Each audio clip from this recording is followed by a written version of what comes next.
Hey, my friend, it's Adrian from Contact Mapping, and I want to talk to you about something crappy that happened yesterday to me that you have probably heard about. Maybe you have experienced it too, but I am on a mission to make sure this never happens again to me, and I want to help you to ensure that it doesn't happen to you either. So you may have heard about this recently. Zoom has gone from 10 million users to 200 million users in the matter of like a month with all this coronavirus COVID-19 craziness, and as a result there is a big target on their head of people being idiots and deciding that they're going to come and try to hack into people's meetings and to be disruptive and unfortunately to do some really nasty, horrible stuff. And so I knew this was a thing. I knew it was a risk, but I had not experienced it personally, unfortunately, until yesterday when we were doing a training and all of a sudden everything went crazy and a coordinated attack of people came into this meeting and showed all kinds of horrible stuff and were doing all, it was crazy. And I'm a pretty tech savvy person, and once that happens you're dead. You got to kill the meeting. That's the only thing you can do to regain control, and it's not fun, and it's unfortunately very disturbing, and depending on who you are, can be really traumatic. And so I don't ever want that to happen again. So I spent the last 12 hours or so really diving into what do we need to change in our Zoom settings in order to make sure this never happens again, and I want to share that with you. So first things first, the most secure thing that you can do is, number one, to not be sharing links to any of your Zoom meetings that you're doing publicly, and two, to start using passwords on your Zoom meetings, and three, to create a different meeting ID for every meeting that you use, so that if somebody were ever to compromise your meeting, then they only have access to that one meeting that's not going to recur, and so you have some protection around that, right?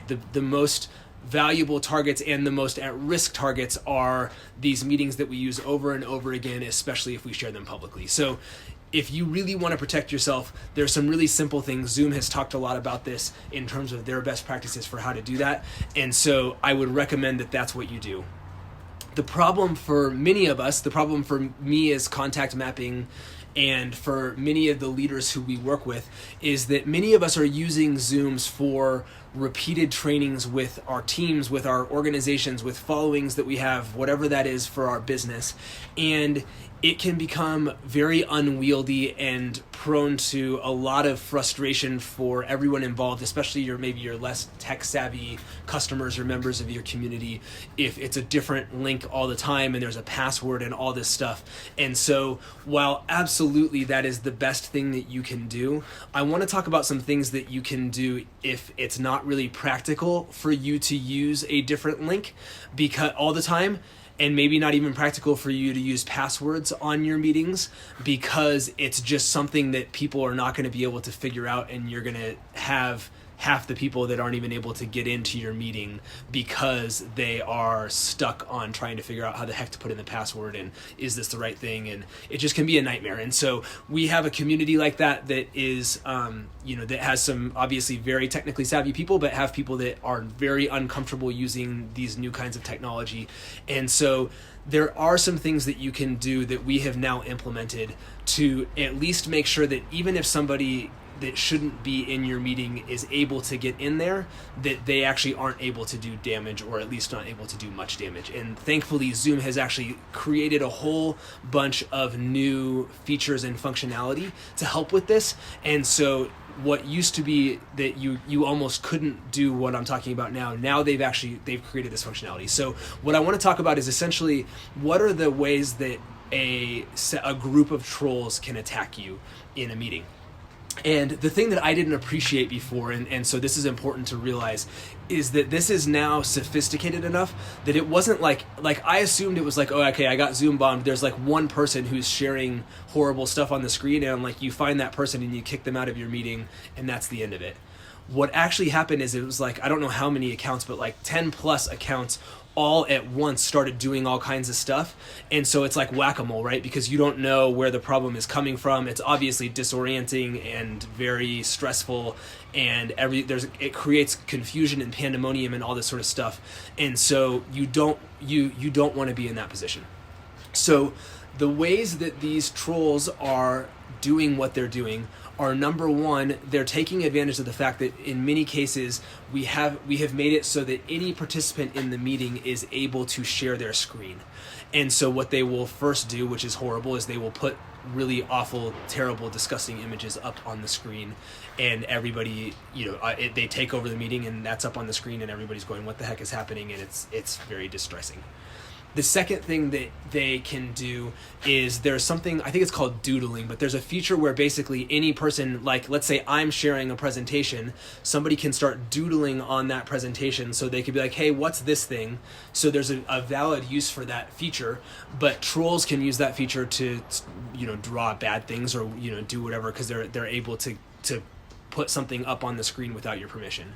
The third thing that is possible is actually there's an ability for you to grant access where people are able, like somebody else can take control of your screen and actually like be doing stuff on your computer, which is terrifying. So what we need to do first is we need to disable all of that so that only the host or co-hosts are able to do that. So you're the host of your meeting. You can grant co-host capability to others in your team so that if somebody is supposed to be sharing a presentation who you trust, you can grant them that access. But any average Joe person, whether they're a troll or even we have this happen all the time where some well-meaning person just accidentally shares some random photo on their desktop or whatever because they just don't know what they're doing, you just restrict all that. So that's the most important one, is you've got to make it so that people can't share stuff to the screen other than those who are in charge of the meeting. The second thing is muting, right? So if you can at least lock that down, you're in pretty good shape. But if, let's say you have 10 or 20 people at once that are all starting to like shout racial slurs or whatever horrible stuff over the top of your meeting and you're having to try to mute them one by one, again, you have a problem. And so Zoom has done something cool in this regard as well. So when you are the host or co-host of the meeting and you're on your computer, and I recommend always be on your computer because you just have so much more control, there's a button that says mute all, and they've now introduced this new feature that gives you a pop-up dialog that says, do you want to allow participants to unmute themselves? So you can say, nope, don't let them unmute themselves. And now you have muted everybody and they do not have the ability to unmute themselves anymore. And so that, again, gives you a lot of control as the leader of a meeting, that you can unmute people selectively who you trust, but there's no way that somebody can kind of overrun you and create havoc in a meeting you're trying to mute somebody one at a time, but they just keep unmuting themselves. Now you can restrict that. The third thing is the chat. So we want to make sure that we protect our chat. And so having chat is a great feature. I use it in most of our meetings because it allows for people to provide feedback and ask questions and even just kind of give a little bit of, background conversation during the presentation. So I like having that. But obviously if some bad actors came in, I wouldn't like that at all. So number one, you want to make sure you disable file sharing in your meetings unless you have a meeting that's a special meeting for a very specific purpose, so that no one can ever share images or a virus or whatever. You have control over that. But then secondly, you actually, let's say that something happened and you had people that were posting stuff in the chat that was, lewd or bad or whatever. There's now a new security tab or a security button at the bottom of your screen when you're the co-host or the host. And if you click that, you can actually, live during an active meeting, you can disable the chat feature altogether. So if that ever happens, you can now turn off chat. So basically what this gives you is, as a host of a meeting, you have 100% control if you have applied these settings correctly, where no one besides those who you deem to be a co-host or a host are able to project anything on the screen, to talk, or to post anything in the chat. You can disable all of those things. And then the last thing that you, again, should pay attention to, that's probably the lowest risk, but or at least the least damaging, but is a final risk, is that you want to keep an eye on, number one, these virtual backgrounds. So if somebody wanted to be a real jerk, they could post something disgusting or bad or whatever as their personal virtual background. Now, you're going to be able to at least keep them from being up on the screen for everybody else to see, but if somebody has the gallery view on, they can still see that. So you may want to disable virtual backgrounds. And if you spot somebody that's doing something inappropriate in that regard, you have the ability as the host or co-host to remove them from the meeting. And there's also a setting that says if somebody is removed from a meeting, do not allow them to rejoin. So again, there's a lot of control that you have. And so at least, even if you don't do the virtual background and that sort of stuff, you're going to keep a meeting from ever getting fully hijacked again, which is what happened to me yesterday, and it sucked. And if you want to go that extra step further, then I would recommend disabling virtual backgrounds, and then you've pretty much put a cap on what's going to happen. So I just want to share these things because while, again, the best practice, the most secure thing you can do is to use passwords on every meeting and to use a different meeting ID for every meeting that you do. For many of us, that's not practical. And so I wanted to share these steps for you for how you can make sure that you have as much control as possible and ensure that you never have a big problem like we had yesterday. Because again, it was, I just felt terrible. I felt bad for everybody involved. It shook me up, certainly, and we don't want to let the bad guys win. So that's what this is about. I'm working on revising a guide that we had put together to incorporate all this stuff. So hopefully you were able to follow along. You can Google everything that I talked about and find the steps. But if you could use some extra help, if you'd like to receive that guide when it's ready, just say something in the comments or send me a message. I'd be happy to share that guide with you once it's ready, and that'll give you just some additional step-by-steps of how to do this.